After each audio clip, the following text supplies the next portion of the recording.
Bonjour, merci à tous de votre présence aujourd'hui pour cette rencontre virtuelle FLE animée par Madame Fanny Pia, co-autrice de Capsure et qui justement va vous expliquer comment on peut motiver les jeunes apprenants avec cette méthode Capsure. Vous allez pouvoir pendant la session nous envoyer toutes vos questions via l'icône questions-réponses et nous nous chargerons d'y répondre soit pendant la session, soit nous transmettrons toutes ces questions à Madame Pia en fin de session pour qu'elle puisse donner réponse à tout le monde. Sachez que cette rencontre virtuelle fait partie d'un programme que nous avons élaboré de janvier à juin qui alterne présentation éditoriale et formation pédagogique et que vous pourrez retrouver l'ensemble de ce programme sur notre site emdl.fr sous l'onglet formation. Donc voilà, je vous laisse en compagnie de Fanny Pia pendant 1 heure et je vous retrouve à la fin de la session. À tout à l'heure et merci d'avance Fanny.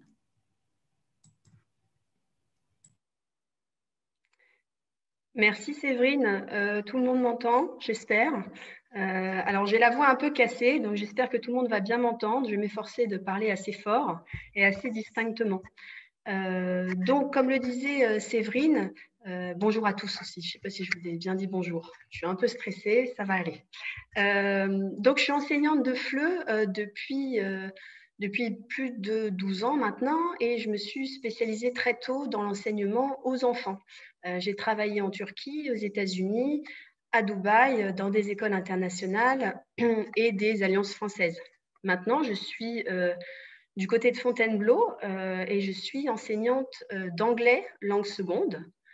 Je me suis reconvertie. Je continue à enseigner le FLE en ligne à des élèves et je continue à collaborer avec Maison des langues sur Capsure et récemment sur les évaluations de Capsure que je vous présenterai aujourd'hui.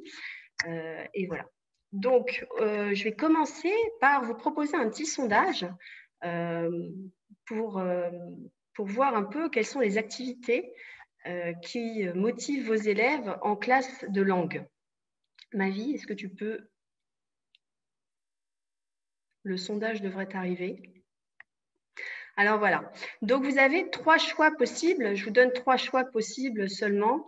On n'a pas pu les restreindre avec Zoom, mais moi je vous propose de cocher seulement 3 choix. Qu'est-ce qui motive le plus vos apprenants en cours de français langue étrangère? Est-ce que ce sont les tâches créatives? Est-ce que ce sont les activités en interaction, les jeux, les vidéos, les chansons, la lecture, les tâches réalisées en autonomie, vous, le prof, ou le groupe classe? Donc, je vais vous laisser quelques secondes pour pouvoir répondre à ce petit sondage rapide. C'est pour faire un état des lieux, une sorte de petite évaluation diagnostique de vos pratiques et de ce qui motive vos élèves en classe de langue.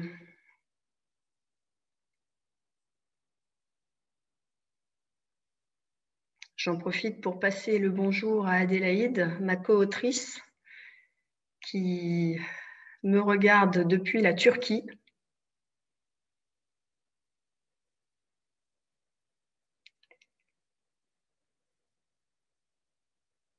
Donc, on va voir peut-être le résultat du sondage. Alors, donc, j'imagine que vous voyez tous les résultats du petit sondage.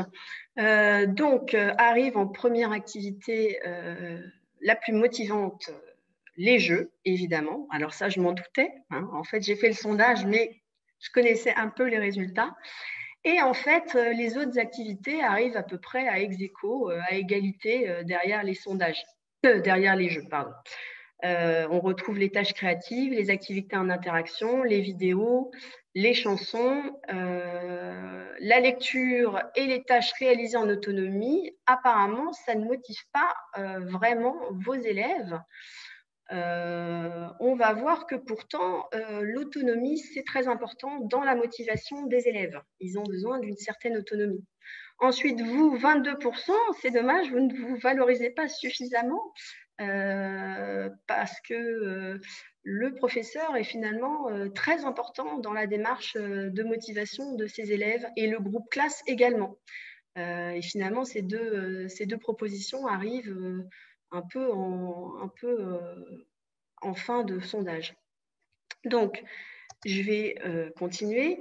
Donc, en fait, c'est une combinaison un peu de toutes ces activités qui vont motiver les apprenants. Évidemment, les jeux, les activités ludiques. Et on va voir que Capsure, est une mine d'or d'activités ludiques et de jeux. Évidemment, tout ce qui est le travail de l'enseignant, les contenus authentiques, les vidéos, le travail de groupe, c'est une combinaison de tous ces facteurs qui va permettre de motiver vos élèves. Donc,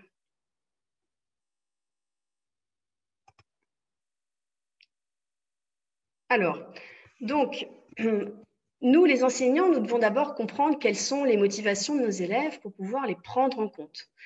Pour motiver nos apprenants, il convient d'abord de regarder un petit peu comment on peut définir la motivation.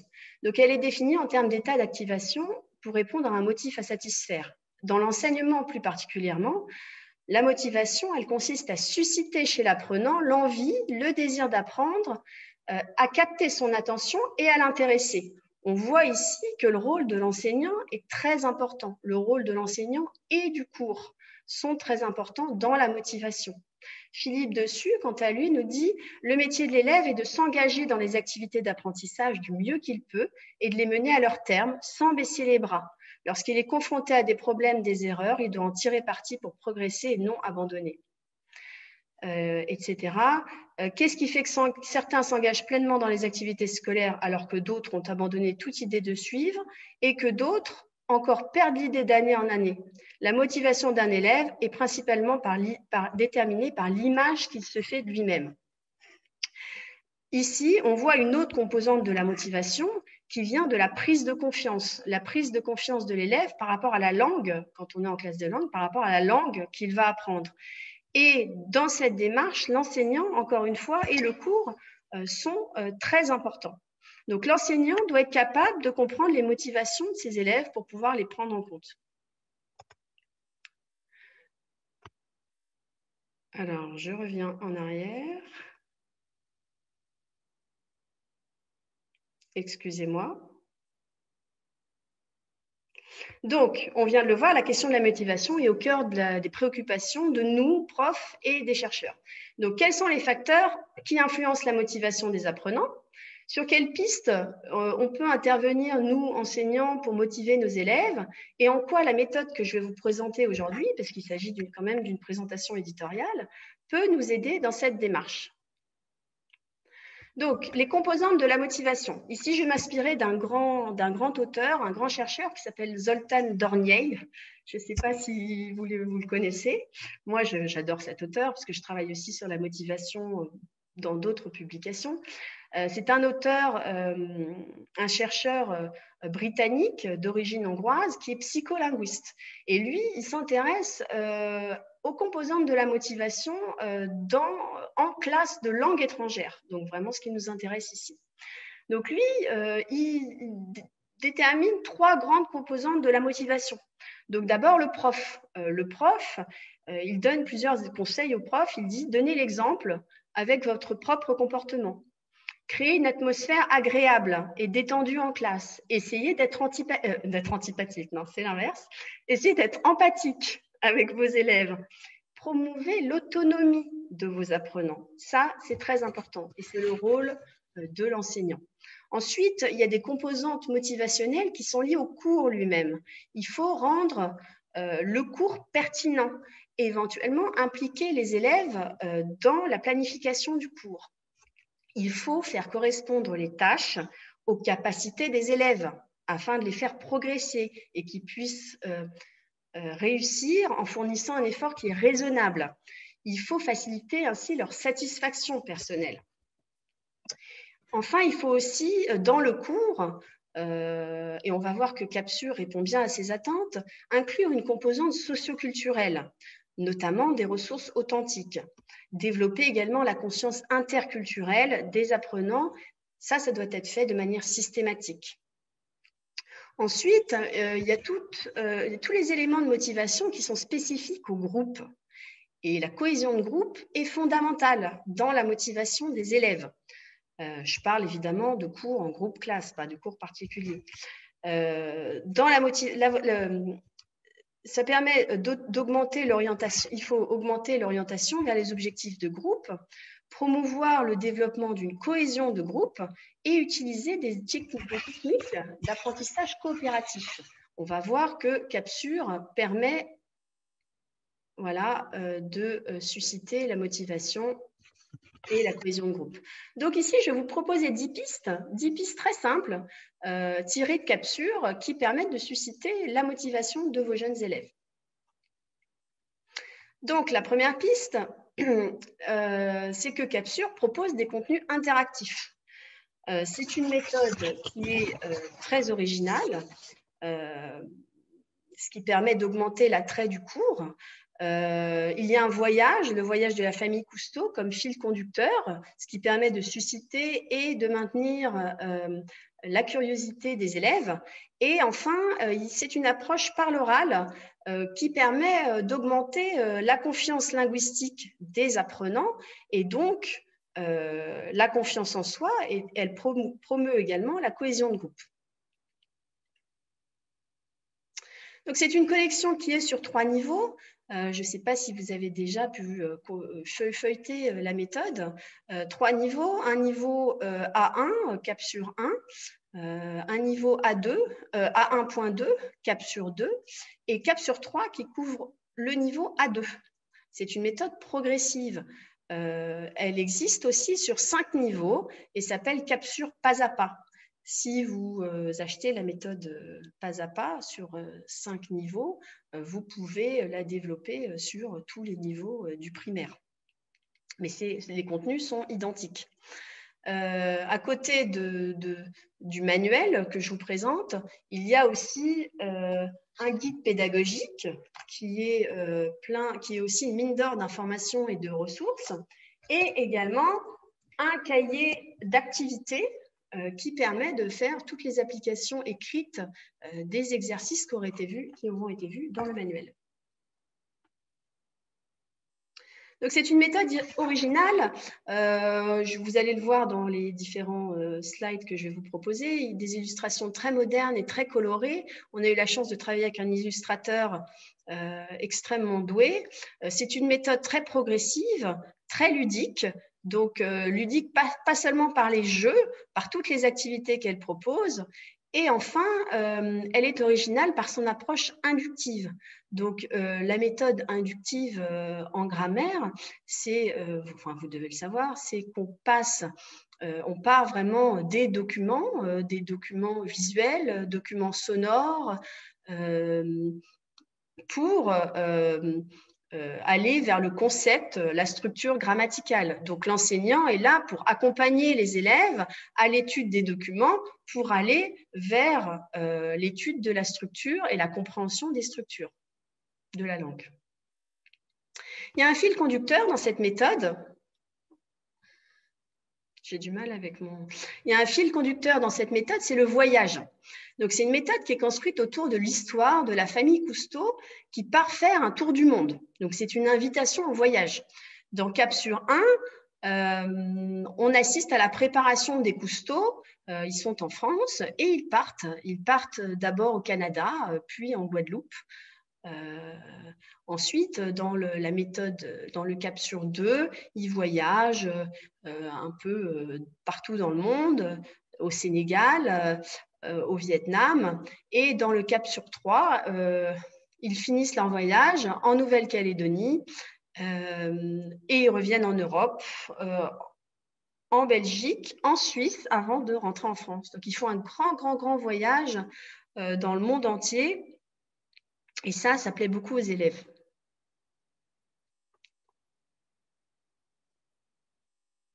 Alors, c'est une approche par l'oral. Comme je vous l'ai dit, l'accent est mis sur le travail des compétences de compréhension, de production et d'interaction orale. Il y a, donc vous voyez la méthode, elle est très colorée, de très belles illustrations. On a à chaque exercice, à chaque activité, des petits échantillons de langue qui permettent de faciliter la prise de parole, de la prise de parole des élèves.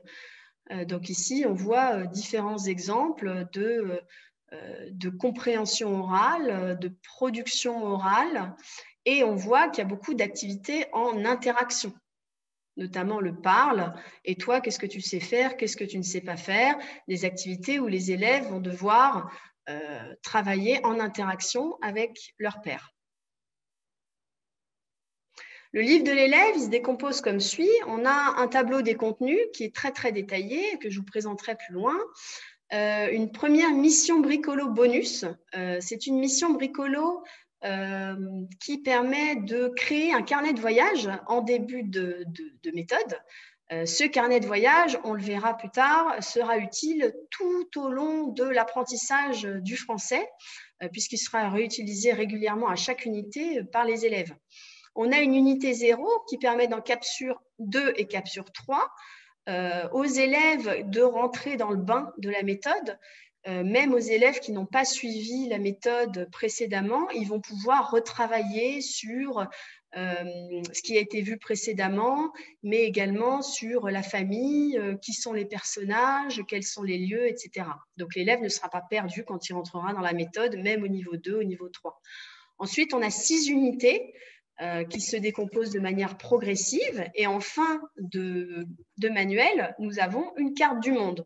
Donc, cette carte du monde, on verra qu'on y fait appel régulièrement pendant l'apprentissage et pendant l'utilisation de la méthode. Je vous présenterai tout à l'heure des possibilités d'exploitation de la carte du monde. Ensuite, la deuxième chose, c'est que Capsure propose un environnement qui est rassurant pour les enfants.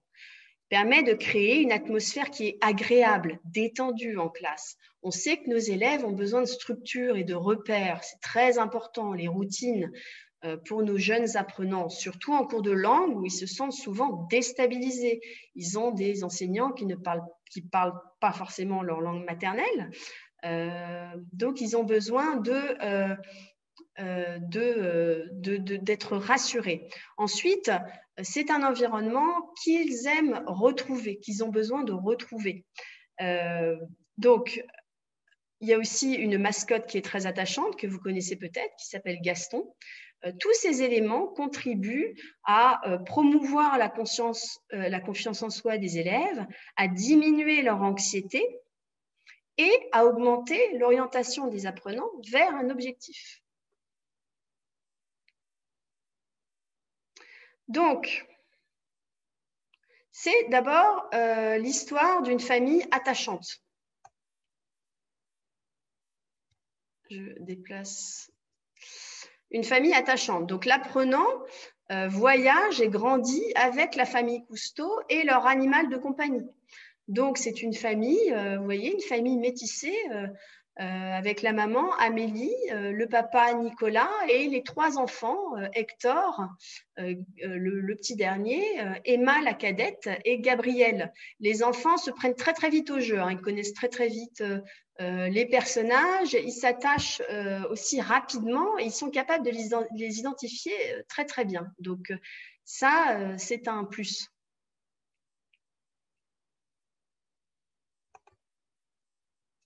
Ensuite, il y a notre Gaston le pigeon. Donc, Gaston le pigeon, c'est la mascotte de Capsure. Je crois savoir que si vous adoptez la méthode, vous pouvez obtenir une mascotte, mais je ne suis pas certaine. Je laisserai le soin à Séverine de répondre à cette question. Alors, la mascotte, au pire, si vous ne l'avez pas forcément en matériel, en peluche, hein, vous pouvez tout à fait en prendre une autre, un autre pigeon, ou l'imprimer, la découper, en faire une petite marionnette. Cette mascotte, en tout cas, elle revient de tout le long de la méthode. Elle permet de créer un lien affectif avec les élèves, donc elle accroît l'intérêt et l'application des élèves dans les tâches. Ça, c'est évident. On peut l'utiliser pour formuler des consignes, par exemple. On peut l'utiliser pour développer l'imaginaire des élèves. On peut mettre Gaston en situation, on peut mettre Gaston intégrer Gaston dans des jeux de rôle. On peut l'intégrer aux jeux et aux activités. Moi, je sais que même en anglais, avec mes élèves maintenant, j'utilise Gaston. même si ça n'a aucun rapport, mais je l'utilise en anglais avec mes élèves et ils l'adorent. Ils réclament Gaston, on parle avec Gaston, elle me permet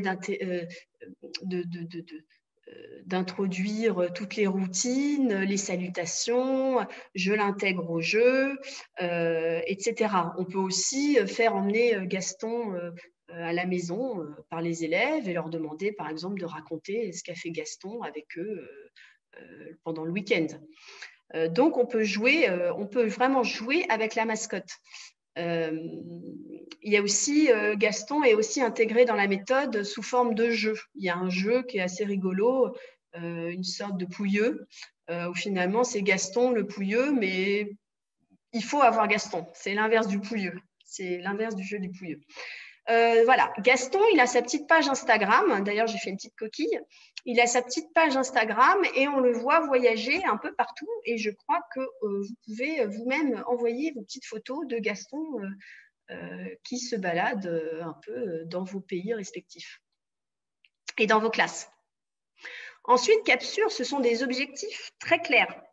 Ça fait partie des ressorts de la motivation. Il faut présenter correctement les tâches. Ça permet, encore une fois, de promouvoir la confiance en soi des apprenants et de diminuer l'anxiété. Il faut augmenter les attentes des étudiants en matière de réalisation des tâches et les orienter vers un objectif.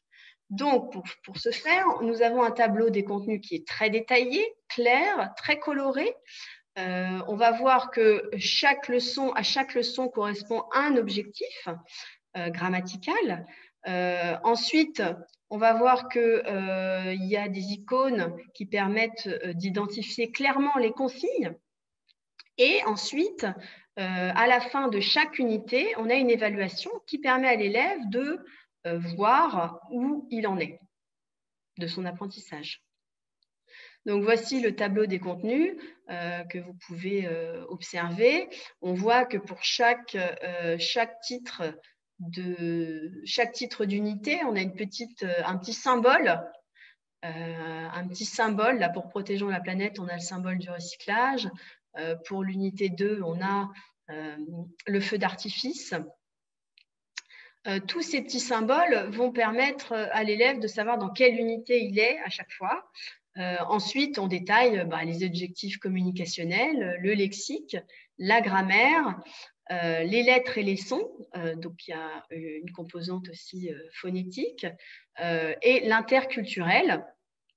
L'interculturel également est très présent dans la méthode, je vais le présenter. Et enfin, la vidéo. Il y a une vidéo par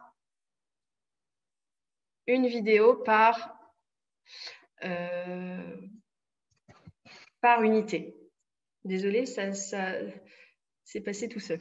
Alors, donc, une consigne, une icône. Les consignes sont très claires, comme vous pouvez le constater. Ce sont des consignes très simples à l'impératif, très, très simples. Et à chaque fois, des icônes correspondent. Donc là, dans le cas du 2, lit et parle, on voit l'icône lit, l'icône parle.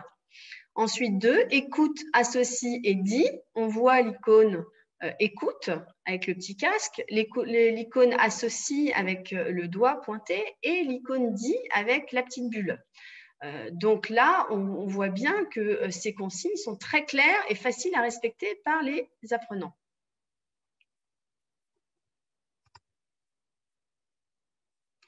Donc ces icônes, on voit qu'elles sont faciles à identifier et à mémoriser. Elles correspondent toutes à une consigne. Elles sont également travaillées dans Capsure 1, l'unité 0. Ensuite, Capsure propose des objectifs qui sont réalisables. Et ça, c'est très important également dans la motivation des apprenants. Il faut que la difficulté des tâches corresponde à la capacité des élèves. Évidemment, si vous proposez des tâches qui sont trop compliquées, l'élève va abandonner et sera complètement démotivé. Il faut que l'élève puisse fournir un effort raisonnable, surtout chez les jeunes apprenants. Et il faut également leur fournir des sous-objectifs qui soient réalisables. Donc, la méthode s'adresse à tous les profils d'apprenants. Elle est adaptée à l'âge et au niveau des élèves. Elle est adaptée également aux 10. On va le voir avec un exemple dans quelques minutes. Et enfin, il y a des évaluations en fin d'unité qui permettent à l'élève de voir s'il a atteint les objectifs qu'il s'était fixés. Donc, voici, je vous montre un petit texte pour 10 qui a été adapté. Donc, les textes sont disponibles, les textes adaptés pour les 10 sont disponibles sur l'espace virtuel en téléchargement. Également, dans la méthode, on a fait très attention à proposer des activités qui soient faisables pour les 10. Ce qui est assez unique finalement. On ne propose pas d'activité où il faut remettre des lettres dans l'ordre, on ne mélange pas les mots dans une phrase, on a vraiment pris soin d'adapter les contenus à ses élèves.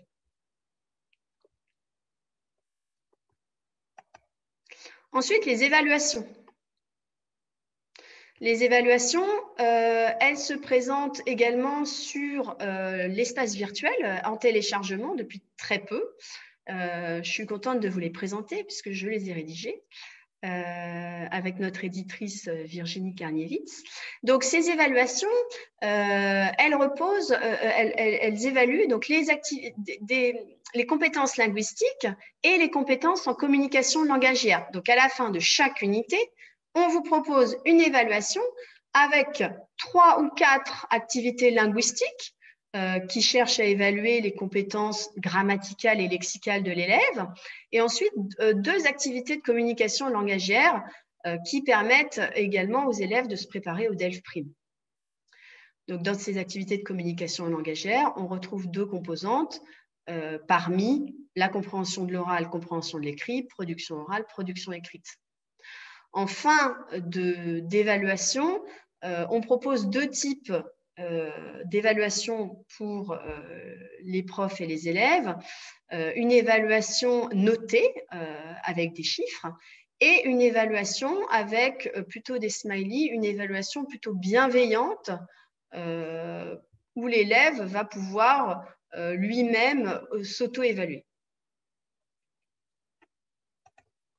Il y a aussi des auto-évaluations dans le cahier d'activité qui sont fabuleuses, que j'utilise beaucoup avec mes élèves, qui permettent aux élèves de s'auto-évaluer en interaction à la fin d'une unité.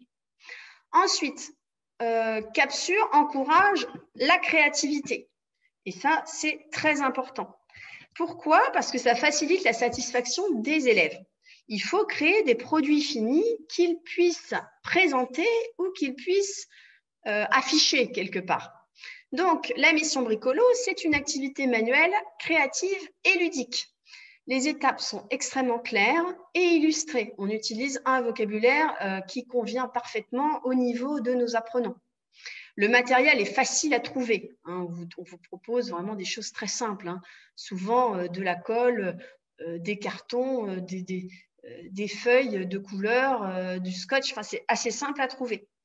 Et enfin, les projets sont motivants. Le produit final permet de parler et de jouer en français. Donc là, je vous ai mis l'exemple, un exemple tiré de Capsure 3, où les élèves, à la fin de la leçon, à la fin de, je crois que c'est l'unité 3 ou 4, c'est celle d'Adélaïde, doivent créer un petit roman photo.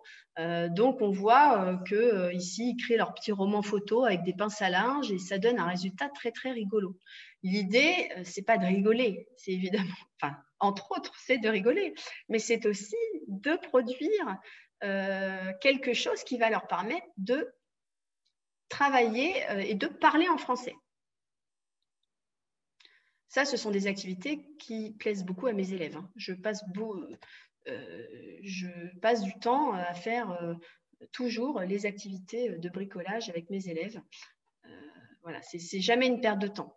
Ensuite, les apprentissages sont ludiques. Alors là, ça va vous intéresser parce qu'on a vu que dans le sondage, c'était ce qui ressortait en premier. Les apprentissages ludiques, encore une fois, ils permettent de rendre les cours de langue intéressants. Et ils permettent également de développer la confiance en soi des élèves et de promouvoir une auto-perception favorable de leurs compétences dans la langue française.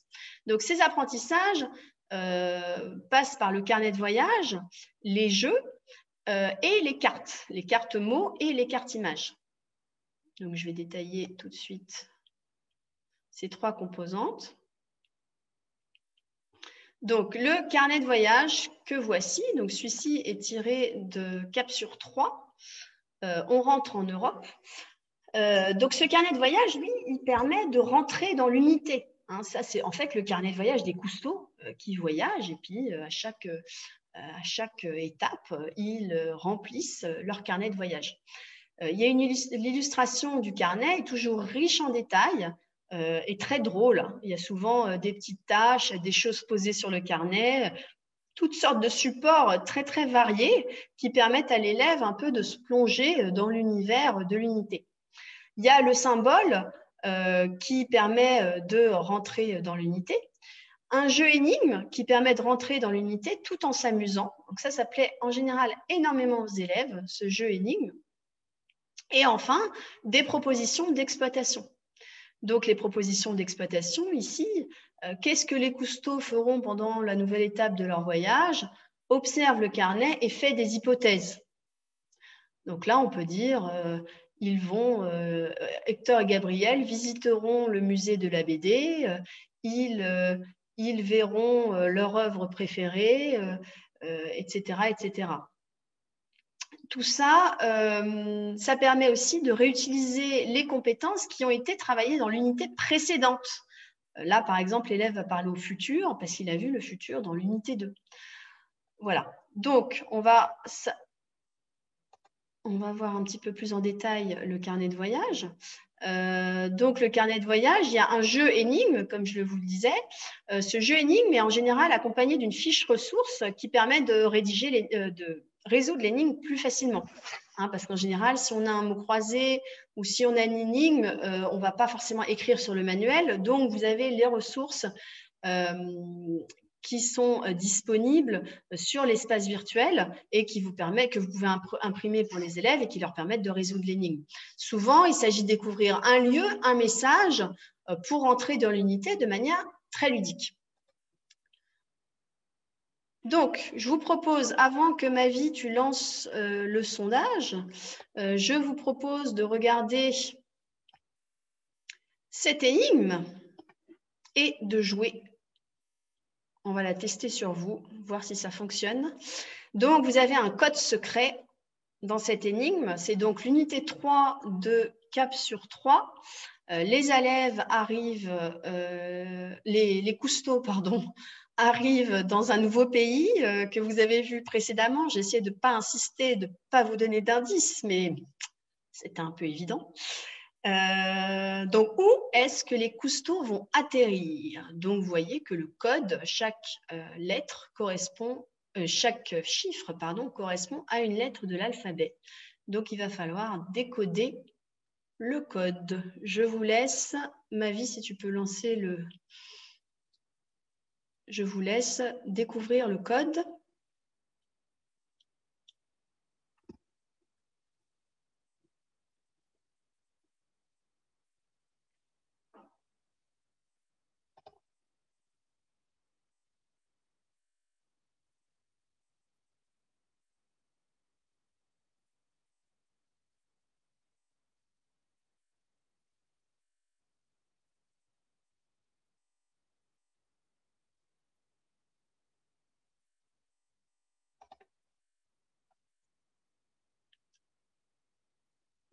Alors,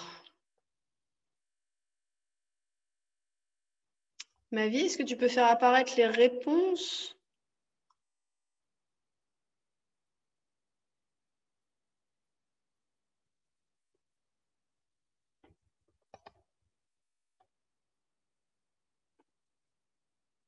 Bon, alors, je ne vois pas les réponses, mais j'imagine que vous avez deviné où est-ce que les Cousteaux vont atterrir. C'est Bruxelles, en Belgique. Bravo. Donc, ça leur permet en même temps de repérer que Bruxelles est la capitale belge. Donc, ça, c'est l'entrée ludique dans l'unité 3 de Capsure. Donc, ensuite, les jeux. Donc ça, vous l'attendiez avec impatience. L'approche ludique, elle est intégrée dans la démarche. Donc, à travers les jeux, la production orale est stimulée, la communication, elle est authentique entre les élèves et chaque jeu est unique. On a bien fait attention à vraiment faire des jeux qui soient uniques. On s'est parfois inspiré de jeux préexistants, type, ça peut être, je ne sais pas, des jeux de type bataille, des jeux de type bataille navale, morpion. On a pu s'inspirer de jeux comme ça. Mais il y a aussi des jeux, comme vous voyez ici, la comparaison est claire. Là, c'est un jeu de comparaison où les élèves doivent utiliser donc le comparatif. La girafe est plus grande que le lion, etc., etc. Ensuite, un jeu manifestant pour l'école où il faut créer des pancartes. L'élève doit créer des pancartes et manifester dans la classe. Ensuite, on a des jeux. Le troisième jeu, c'est que j'ai sélectionné ici, c'est le tri express qui permet de trier le verbe avoir, l'utilisation du verbe avoir ou du verbe être avec le passé composé, chose qui n'est pas forcément évidente pour les élèves. Là, on leur propose un jeu où il faut trier le plus vite possible dans des bols j'ai et je suis. Donc voilà, il y avait vraiment énormément de jeux, tous uniques à découvrir et les élèves vraiment adorent arriver au moment du jeu et pouvoir travailler les compétences grammaticales et lexicales lors des jeux. Ces jeux, ils sont accompagnés la plupart du temps de fiches ressources. Donc ces fiches ressources, elles sont présentes sur l'espace virtuel. Ici, on voit que le Tri Express, le jeu que je viens de vous présenter, ici, on voit que les cartes sont disponibles sur l'espace virtuel. Il vous suffit de télécharger les cartes, de les imprimer, éventuellement de les plastifier pour pouvoir réutiliser vos cartes d'année en année et ensuite de jouer au Tri Express. Ensuite, il y a d'autres fiches ressources qui permettent de mettre en place certaines activités en interaction. Ici, on le voit lors de la journée à Bruxelles. Il faut que l'élève dessine et parle et doit imaginer son itinéraire, l'expliquer à son camarade et inversement. On voit également qu'on leur propose un petit support pédagogique que vous voyez au centre de l'image, sous forme de carte mentale. Ça, c'est pour permettre d'aider l'élève à la production orale. Donc, on ne laisse pas l'élève complètement démuni en lui disant « Tiens, tu vas décrire ton itinéraire et tu te débrouilles ». Non, on lui donne un support, on encourage. Et éventuellement, le support, on ne le donne pas à tous les élèves, on peut différencier aussi. Mais certains élèves auront besoin du support pour pouvoir s'exprimer à l'oral. Et encore une fois, ça facilite la prise de confiance dans la langue française. Surtout que ce genre de situation d'interaction orale peut générer une certaine anxiété pour certains élèves. Ensuite, les cartes. Alors, les cartes, on a deux types de cartes. On a des cartes images colorées et des cartes mots. Ces cartes images, elles sont proposées en ligne sur l'espace virtuel. Il y a aussi plein d'idées d'exploitation des cartes dans le guide pédagogique que je vous ai présenté ici. Le guide pédagogique qui est aussi en téléchargement sur l'espace virtuel. Il y en a un par méthode. Ces cartes, il y a toutes sortes, on propose différentes idées d'exploitation. On peut faire des jeux de kim, des courses, des relais, des lotos, des memories, des cartes cachées dans la classe ou collées, montrer la carte le plus rapidement et deviner. Enfin, je vous laisse libre cours à votre imagination, mais si vous avez besoin, il y a également des idées d'exploitation dans le guide pédagogique. Ensuite, il faut faciliter l'accès au sens et à la mémorisation des élèves. Et pour cela, Capsure est très efficace. On propose des cartes mentales, donc à la fin de chaque unité, nous proposons des cartes mentales qui permettent de réaliser les activités, donc les élèves peuvent s'y reporter régulièrement pour pouvoir réaliser les activités. C'est aussi un mémo auquel les apprenants peuvent se référer à tout moment, donc dès qu'il y a un petit doute, un petit stress, un mot dont on ne se souvient plus, un féminin, masculin, on peut se référer à la carte mentale à tout moment dans le manuel. Il y a également des cartes mentales qui sont à compléter dans le cahier d'activité. Donc, à la fin du cahier d'activité, il y a un petit glossaire où les enfants vont pouvoir écrire les mots sous forme d'un petit dictionnaire, un petit lexique, un petit glossaire, où ils auront tous les mots de la méthode de chaque unité sous forme de carte mentale. Et ça facilite énormément l'accès au sens et la mémorisation des élèves. Il y a d'ailleurs une excellente rencontre virtuelle sur les cartes mentales animée par notre camarade Amandine Kettel, qui est aussi formatrice aux Maisons des Langues, qui est disponible sur l'espace virtuel dans la rubrique formation et je vous la conseille vivement. Ensuite, la grammaire est très visuelle. C'est une grammaire qui utilise très peu de métalangage.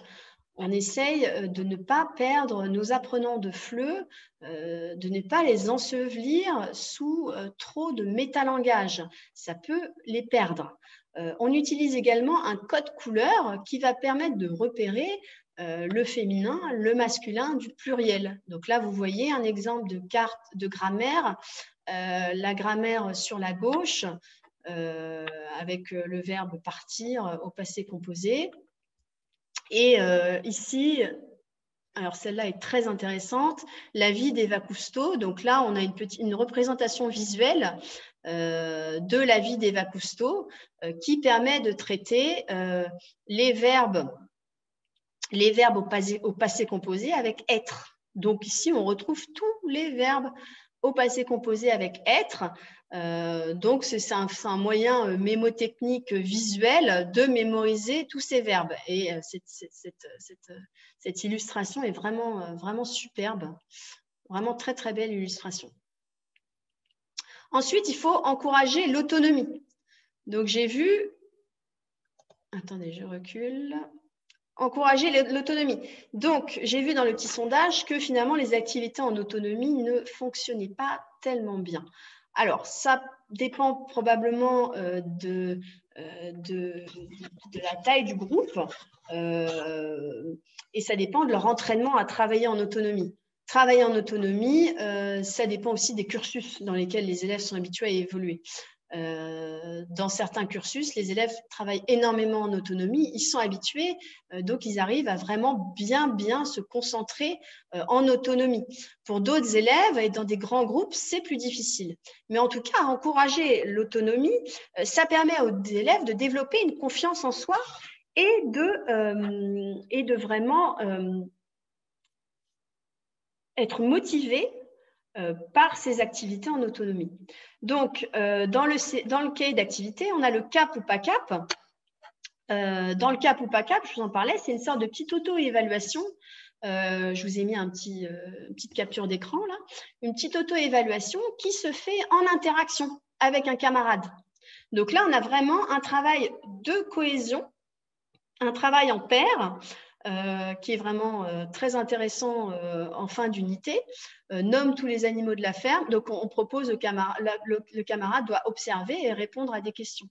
On a les réponses qui permettent à l'élève de s'auto-évaluer. Ensuite, il va devoir s'auto-évaluer, cocher les cases qui correspondent à ses compétences en fin d'unité et ensuite coller son petit autocollant. Donc ça, c'est intéressant parce qu'on a l'aspect travail en paire et l'auto-évaluation. Voilà. Ensuite, le carnet de voyage. Donc, le carnet, il permet d'augmenter l'orientation des apprenants vers un objectif. L'objectif, c'est ce carnet. Donc, comme je vous disais, la mission Bricolo Bonus en unité 0, elle permet de réaliser le carnet au début de chaque méthode. Et ensuite, après chaque page interculturelle, il va falloir rédiger une petite partie, un petit élément de langue dans le carnet de voyage. Donc, ça permet aux élèves de revenir régulièrement à ce carnet qu'ils auront créé. En plus, l'aspect visuel du carnet sera plutôt sympa. Ils auront plaisir à montrer leur carnet, à l'exposer, à le présenter, et ça permet une pratique vivante de la langue. Pour ce faire, il y a une rencontre virtuelle également qui a été animée par ma co-autrice Adélaïde, qui est disponible aussi dans la rubrique formation de l'espace virtuel et qui est passionnante, qui vous donnera plein d'idées pour mettre en place ce carnet. Alors, ensuite, il faut changer de décor. Ça permet également de motiver les apprenants. Ça paraît évident, mais c'est important. Il faut faire voyager les élèves et vraiment stimuler leur imaginaire, surtout des jeunes apprenants. Ils ont besoin d'être stimulés. On a une carte du monde qui se trouve en fin de manuel, qui est illustrée et ludique. Elle est dans le livre de l'élève. Un poster est offert en cas d'adoption pour la classe. Donc, il y a énormément d'idées d'exploitation. On renvoie souvent, lors de l'étude du carnet de voyage, à la carte. Il faut que l'élève, à chaque fois, localise où sont les cousteaux et localise différentes choses sur la carte du monde. Donc, au final, il connaît bien la carte du monde. Il y a aussi un petit jeu qu'on peut faire qui s'appelle le Tic-Tac Boom. Là, je m'inspire de mon éditrice Virginie Karniewicz qui avait proposé ce petit jeu très ludique où on peut faire 3 équipes, une équipe paysage, une équipe transport et une équipe animaux.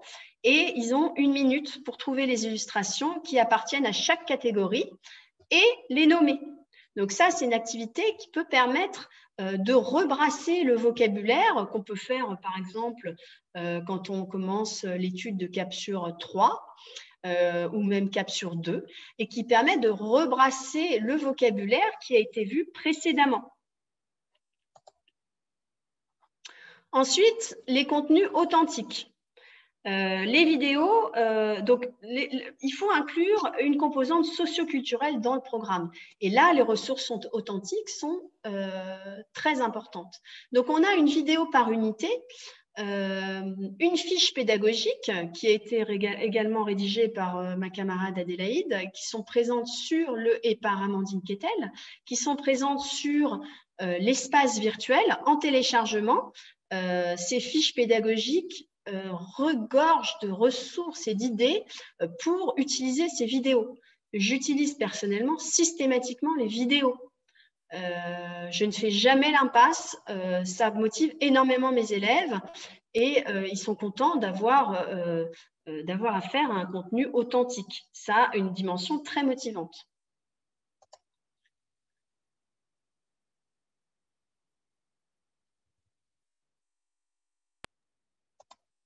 Alors ensuite, la mission découverte. Donc la mission découverte, elle permet de faire un focus sur un élément du carnet de voyage. Elle propose des activités interculturelles et c'est une invitation à la curiosité et au voyage. Elle permet de familiariser les apprenants avec la culture de la langue cible, donc le français. Et donc, cette mission découverte, elle permet de travailler la composante interculturelle qui souvent est un peu laissée de côté dans nos cours de FLE. Donc là, vous voyez, c'est une mission sur l'écologie et les jeunes. On demande aux élèves de lire 3 témoignages d'enfants ou d'adolescents qui ont créé des initiatives, qui ont eu des initiatives écologiques par le monde. À la fin de la mission découverte, il y a toujours une photo à coller dans le carnet de voyage. Ensuite, il faut danser et chanter. On a dans Capsure des chansons qui sont inédites, qui ont été écrites et composées par Anna Roig, qui intègrent les objectifs grammaticaux et linguistiques de chaque unité. Donc, elles ont été très, très bien pensées, écrites pour correspondre parfaitement au niveau de l'apprenant au moment où il étudie l'unité, pour réinvestir le lexique et réinvestir les structures grammaticales de l'apprenant. Donc, les chansons sont parfaitement compréhensibles par l'apprenant. Ensuite, il y a des exercices qui sont présents dans le cahier d'activité et également des karaokés sur l'espace virtuel. Je vais vous laisser écouter un petit karaoké si on a le temps, ma vie.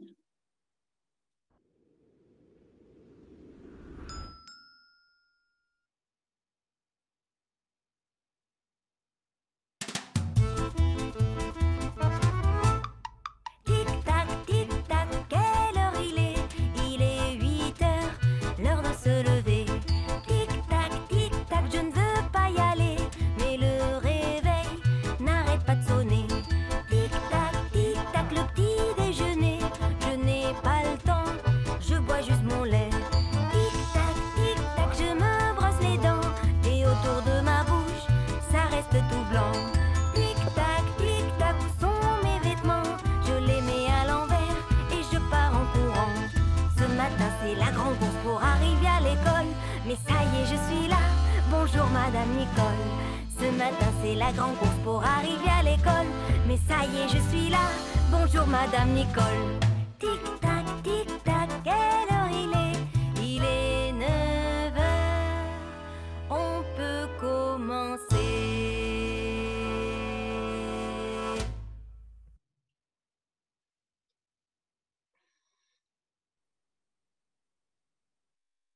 Ok. Donc, vous voyez, les petits karaokés sont vraiment très sympas. Les élèves adorent chanter les karaokés. On les chante ensemble, on s'amuse beaucoup. Donc ça permet encore d'augmenter, chanter et danser, enfin chanter notamment, ça permet d'augmenter la confiance en soi linguistique, la prononciation des apprenants, de se sentir à l'aise et de créer une atmosphère détendue en classe. Et encore, ça permet de travailler le lexique et les structures grammaticales vues dans l'unité. Donc voilà, tous ces éléments, j'essaie de revenir à ma présentation.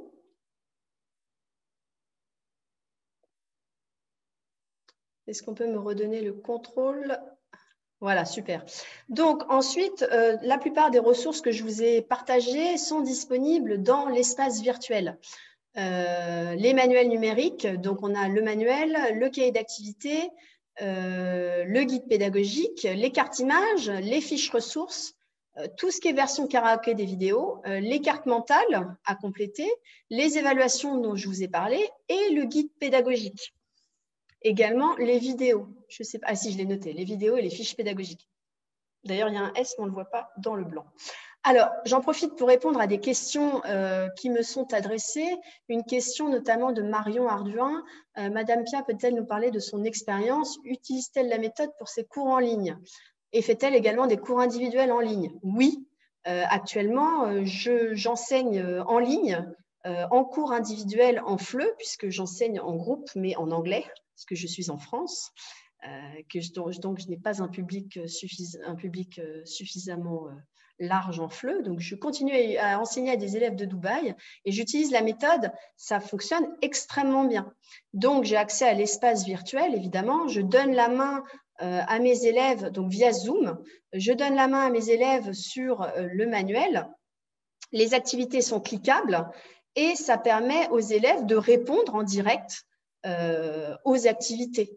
Ensuite, je leur donne accès au cahier d'activité et de même, on peut cliquer et répondre directement. Les activités sont ludiques, elles ont été mises en place sur l'espace virtuel de manière ludique, donc c'est exactement le même principe, sauf que ça se fait en ligne. Les jeux, en revanche, doivent être adaptés à l'enseignement en ligne. Pour tout ce qui est bricolage, ça se complique un peu plus. En général, je le donne en projet, en tâche à réaliser à la maison. Je donne aux élèves ou en tant que devoir, je vais donner la mission bricolo. Comme ça, j'en profite pour répondre à une autre question. Pouvons-nous échanger autour des pistes d'adaptation de la méthode? Exemple des pistes tactiles, montrer et bricoler. Tout ça, je le fais plutôt après la classe. Je me concentre plus sur le manuel et le cahier d'activité, enfin l'interaction avec mes élèves, ça c'est vraiment très précieux. Les jeux et ensuite les bricolages avec la présentation, je peux les faire à distance, en devoir. Et ensuite, il y a souvent des alternatives numériques. On peut proposer à l'élève, par exemple, de créer un petit pic-collage, une petite présentation de son projet à présenter ensuite à l'oral. Il y a plein de pistes qui permettent de présenter des activités comme ça de bricolage. Je continue et après, je regarde les questions. Donc, en bref, je reprends Zoltán Dornier, que j'affectionne beaucoup. Il faut, nous, profs, donner l'exemple. Créer une atmosphère agréable et détendue, présenter correctement les tâches, donc qu'elles soient claires, développer une bonne relation avec les apprenants, augmenter la confiance en soi des apprenants, rendre les cours de langue intéressants, promouvoir l'autonomie des apprenants, donc ça on a vu que c'était très important, personnaliser le processus d'apprentissage, faire en sorte que chaque élève ait un apprentissage qui soit adapté à ses besoins, augmenter l'orientation des apprenants vers un objectif qui soit très clair et réalisable, et enfin familiariser les apprenants avec la culture de la langue cible. Donc ça, on le voit à travers, on l'étudie dans Capsure, à travers les activités interculturelles et les vidéos notamment. Donc, j'ai une autre question relative. Je vais répondre aux questions maintenant. Alors d'abord, je vais vous remercier de votre attention. Vous avez été sages. Pour aller plus loin maintenant, si vous adoptez ou non la méthode Capsure, sachez qu'il y a un groupe Facebook consacré au FLE aux enfants avec Capsure. Ce groupe Facebook nous permet d'échanger, nous les autrices, nous sommes aussi sur le groupe, nous permet d'échanger sur toutes les petites activités qu'on peut mettre en place, les extensions, comment utiliser telle ou telle activité en classe, et chacun donne un peu des idées sur des idées d'exploitation de la méthode. Il y a aussi un site que j'aime beaucoup, qui est très connu, qui est donc propriété de ma co-autrice Adélaïde, qui s'appelle La Petite École du FLE, qui vous permet d'étendre, d'avoir accès à des contenus autres que la méthode, des contenus notamment des lectures faciles, des choses qui permettent d'étendre un peu l'apprentissage lié à la méthode, de sortir un petit peu de temps en temps de la méthode. Et notamment, on a beaucoup de lectures faciles. J'ai vu que la lecture arrivait en bas du sondage et finalement, c'est dommage parce que si les textes sont correctement adaptés au niveau des apprenants, on peut vraiment donner le goût de la lecture à nos apprenants. Et enfin, Gaston, notre Gaston, est sur Instagram. Donc, je vous propose de le retrouver si vous le désirez. Alors, on va passer aux questions. Donc, j'ai répondu à quelques questions. Alors, j'essaie de scroller. J'ai répondu à quelques questions quand j'étais sur le slide espace virtuel. J'ai une question également de Samira qui me dit, en ce qui concerne les élèves dyslexiques, quelles sont les méthodes à suivre pour qu'ils arrivent à se lancer facilement dans le processus d'apprentissage?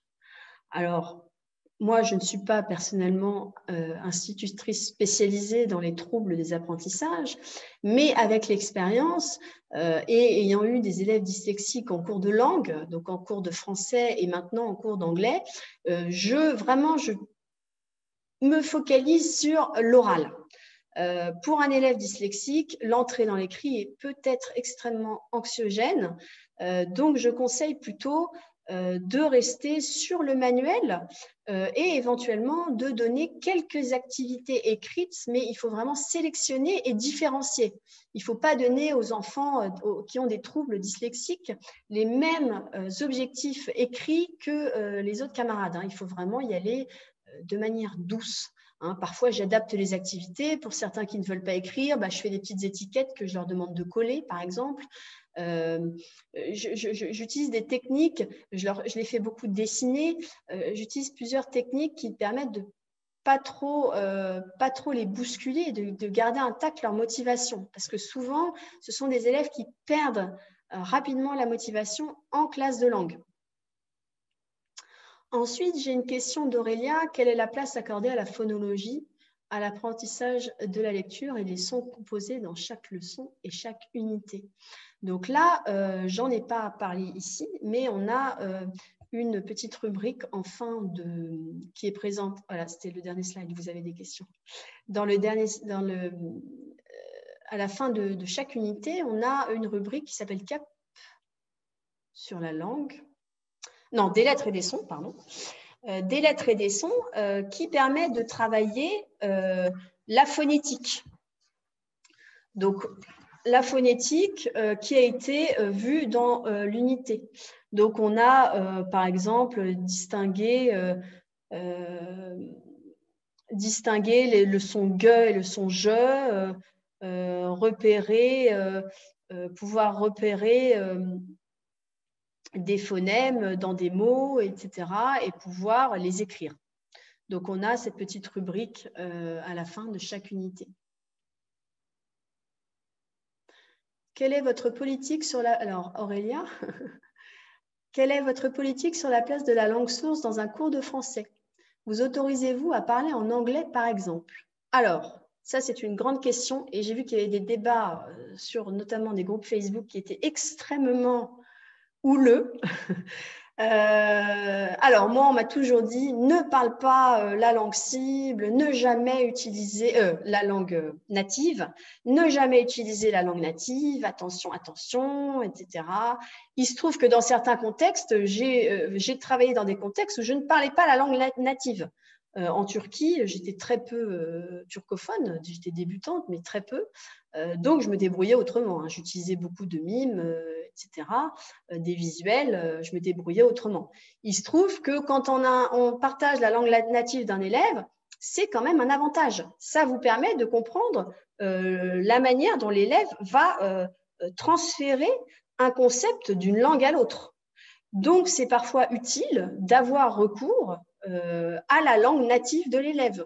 En l'occurrence, moi, j'ai beaucoup enseigné à des anglophones et ça m'a beaucoup servi de pouvoir faire des transferts de la langue anglaise vers la langue française et inversement, et de temps en temps, de me permettre une petite traduction ou le recours à la langue anglaise. Je ne pense pas que ce soit complètement prohibé en classe de langue, surtout avec des jeunes apprenants. Rappelons que s'il y a une perte de confiance de l'apprenant parce qu'il est face à quelqu'un qui parle uniquement une langue étrangère, ça peut avoir un effet aussi contre-productif. Donc, il ne faut pas s'interdire catégoriquement de parler la langue native des élèves. Voilà, j'espère que je vous remercie beaucoup.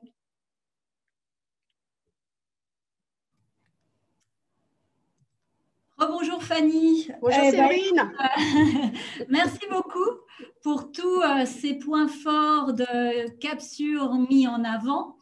J'ai répondu à pas mal de questions aussi pendant que tu intervenais. J'ai partagé finalement les questions qui pouvaient être intéressantes pour tout le monde.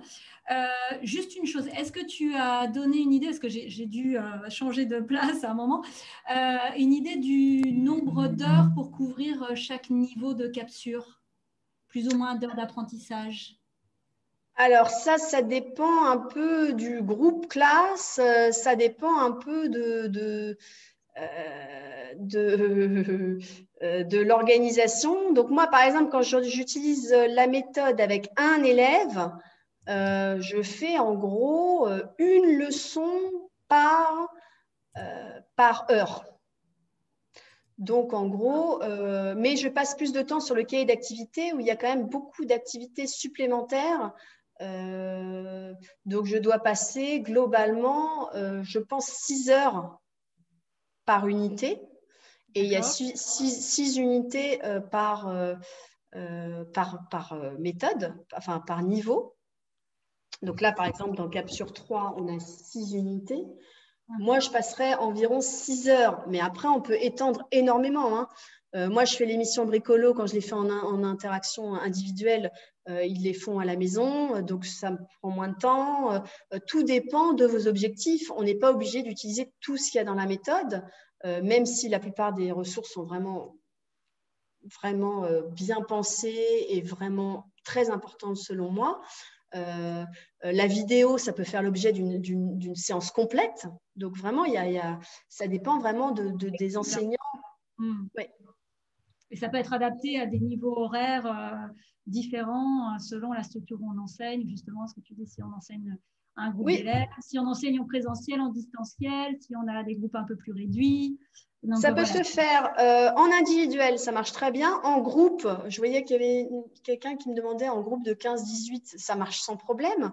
On peut aussi créer des sous-groupes quand on fait des travaux en interaction. Moi, je fonctionnais beaucoup comme ça dans mes classes, créer des petits pôles d'activité. Ça marche en ligne, ça marche en présentiel, ça marche partout. Ça marche très bien. Et c'est vrai que nous, au niveau de la maison d'édition, c'est vrai qu'on adore aussi le concept de cette famille qui voyage, cette ouverture justement sur le monde francophone. Et c'est vrai que le concept en lui-même est très motivant, pour reprendre le titre de ta présentation aujourd'hui. Donc voilà, j'espère que vous allez être aussi motivés pour commencer à en savoir plus sur Capsure, peut-être devenir à plus long terme des utilisateurs de cette méthode. Il y a eu pas mal de questions. Créez-vous un compte gratuit, compte premium professeur, enfin compte gratuit professeur, pardon, sur espacevirtuel.emdl.fr et vous aurez la possibilité de découvrir à la fois toutes les ressources qu'on met à disposition gratuitement pour que les professeurs qui utilisent le livre papier puissent avoir tous les outils à leur disposition pour utiliser Capsure avec leurs élèves. Et si vous voulez avoir le manuel en version numérique, là, vous êtes obligé de passer à un compte que l'on appelle Premium, un compte payant, puisque nous, en plus, on a une co-autrice avec nous.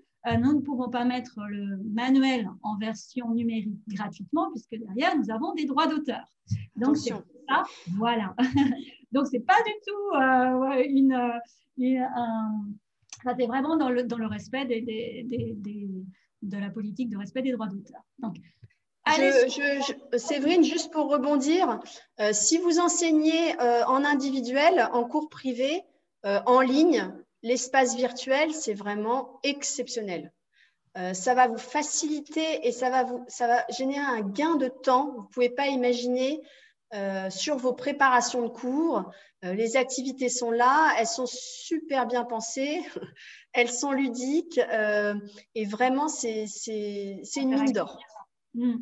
Donc, moi, ce que je vous conseille, c'est de vous créer un compte gratuit professeur sur l'espace virtuel.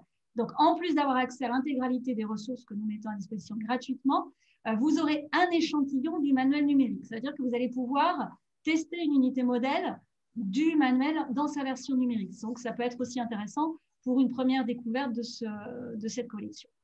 Et pour tous ceux qui ont envie de prendre dans leurs bras Gaston, la peluche, et de la faire, de l'utiliser avec leurs élèves. Donc, la politique, c'est la suivante, c'est que nous offrons, alors, lorsque les lorsque les politiques douanières nous le permettent, nous pouvons offrir la mascotte aux professeurs qui utilisent Capsure et donc qui ont des élèves qui utilisent le manuel en classe. Alors, que ce soit le manuel en version papier ou des élèves qui ont un compte premium. Donc, sachez que voilà aussi, si vous êtes utilisateur du manuel et que vos élèves ont aussi soit la version papier, soit l'accès à l'espace virtuel, nous pouvons, si l'importation dans votre pays est possible, vous envoyer la peluche Gaston. Et on envoie une peluche par professeur. C'est-à-dire que si vous êtes professeur, vous travaillez avec 2 classes, vous aurez une peluche. D'accord? Donc, il faudra jouer un petit peu pour la passer, mais c'est parce que… Après, écrivez-nous, de toute façon, pour toute information, à FLE, comme français langue étrangère, FLE@emdl.fr. Si vous avez besoin d'informations complémentaires, de doutes et de questions justement sur la distribution, par exemple, écrivez-nous, on vous répondra sans problème. Et je voulais vous dire aussi que, comme l'a signalé Fanny, nous avons à la fois parfois sur notre chaîne YouTube et sinon sur l'espace virtuel, dans une section qui s'appelle Formation, énormément de rencontres virtuelles, comme celle-ci par exemple, qui sont enregistrées et que vous pouvez revisionner quand vous le souhaitez. Donc, il y a beaucoup de rencontres virtuelles liées à Capsure, notamment à Capsure, son utilisation à distance, sur l'utilisation de la vidéo dans Capsure, avec aussi des idées pour la travailler dans un cours à distance.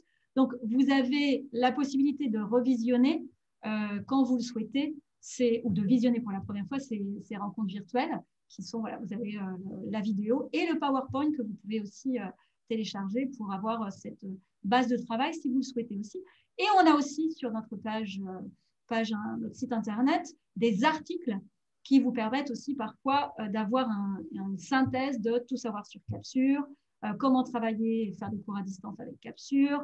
Donc voilà, on a une mine aussi de ressources à votre disposition. Mais pareil, si vous voulez qu'on vous accompagne et qu'on vous indique tous ces chemins, avec plaisir, on peut vous indiquer tout cela par email sans problème. Donc voilà, merci beaucoup Fanny d'avoir animé cette rencontre virtuelle.